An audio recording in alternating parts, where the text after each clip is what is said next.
How's it going, people? It's John Q here from TechnoBuffalo, and today we're going to be talking about cameras. Example! If you missed out on my last two videos covering basic audio and basic lighting, make sure you check out the links in the description box there. It's important stuff. Like a lot of things with cameras, you kind of get what you pay for. If you spend $100 on a camera, you're going to get $100 worth of video capture quality. Now, there are a lot of things to cover about cameras, not to mention there are a lot of different kinds of cameras, and I'm going to be tackling this by making a two-part video.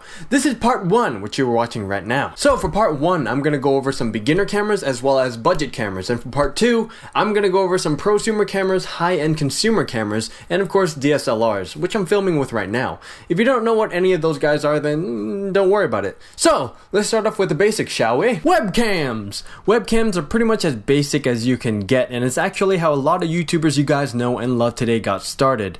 There's a very raw and personal quality about webcams that just can't be replicated with a higher end camera. I guess you can say the crappiness somehow makes it good, or unique at least. These guys are usually free if you have an Apple computer or a laptop, and the quality kind of ranges depending on the manufacturer. Nowadays, you can even pick up 720p or 1080p webcams, which is what you're seeing right now, actually. If you're planning on saving for a camera that might be selling for around $1,000 or over, and you still want HD video until that time, I highly recommend you pick up an HD webcam. And remember, content is king. The quality of the video is nothing compared to the quality of the content.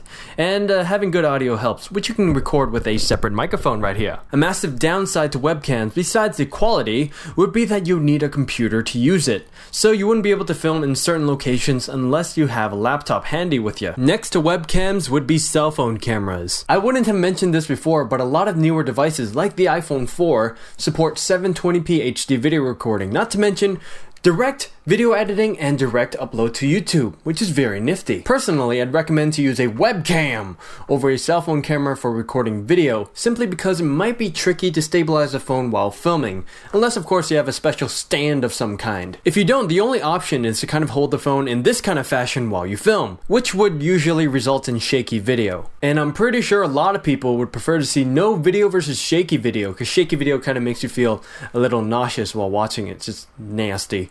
And oh yes, cell phone cameras are free. That is, of course, if your cell phone supports some sort of adequate video recording resolution, preferably 720p HD. That's the good stuff. Next up, digital cameras. Yes, these guys. Not a lot of people would even consider making HD YouTube videos with these guys, as the traditional camcorder would come to mind first. But I would advise people to take another look. These guys are meant for point and shoot photography. You know, like capturing embarrassing pics of your friends, then sharing it on Facebook and whatnot. The cool thing about digital cameras would be a lot of them have 720p HD video recording these days. And as you can see, I'm stressing 720p quite a bit, because people on YouTube, they like HD. What can I say? Depending on how much you spend on your digicam, the quality can be quite amazing with the proper lighting. I mean, I'm shooting with one right now! They also have a lot of manual camera settings that you might not find in dedicated video camcorders, such as ISO, aperture, and shutter speed. Fancy photography terms. On top of that, these sensors and lenses are sometimes larger than that of their video capture dedicated counterparts, which definitely helps with the video quality. A major downside, of course, would be that you can't see yourself filming because the screen is on the other side of the camera.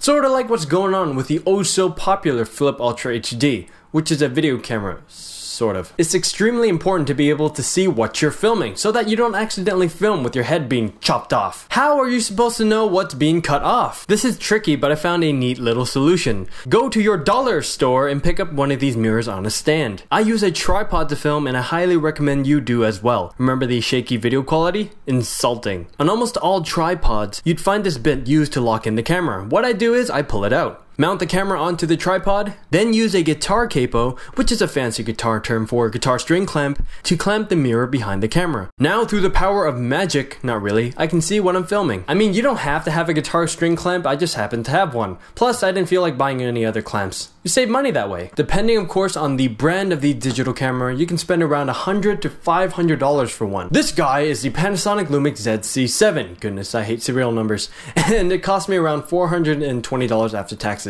If you're planning on picking up a digicamera as your main camera, I highly recommend you check out something from the Panasonic Lumix line or the Canon PowerShot line. Well, that's it for today's video. Hopefully you found this information helpful. And if you plan on picking up anything based on my recommendations, I highly suggest suggest you do as much research as possible before you go out and, buy stuff. If you can buy your camera at a Best Buy or something similar with a really good return policy, just in case you don't like the camera. Stay tuned for the next video where I cover camcorders, prosumer camcorders, and of course, DSLRs. This was John Q from TechnoBuffalo, and I'll see you guys in the next video. Laters!